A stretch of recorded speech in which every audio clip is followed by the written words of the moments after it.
Assalomu alaykum hurmatli tadbirkorlar.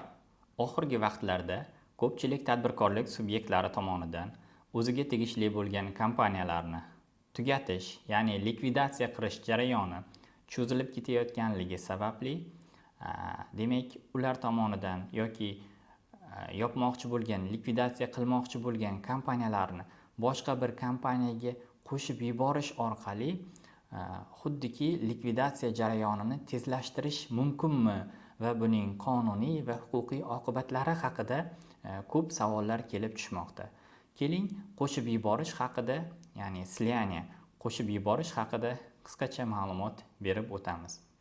Demak, ikkita korxonani bir-biriga qo'shib yuborilganda, demak, qo'shib olgan korxona qo'shib yuborilgan korxonaning barcha huquq va majburiyatlari bo'yicha to'liq qonuniy merosxo'ri hisoblanadi.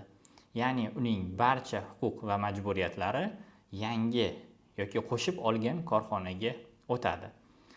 Bundan tashqari, soliq organlari tomonidan qo'shib yuborish amaliyoti amalga oshirilganda, bunday korxonalarni xavf darajasi yuqori deb baholanmoqda va qo'shib olgan korxonaga nisbatan soliq tekshiruvlari amalga oshirilmoqda.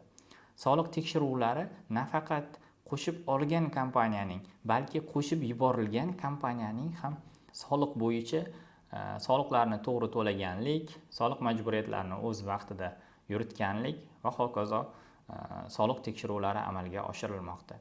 Shu sababli, demak, kompaniyani qo'shib yuborish bu kompaniyani likvidatsiya qilishdan keskin ravishda farq qiladi.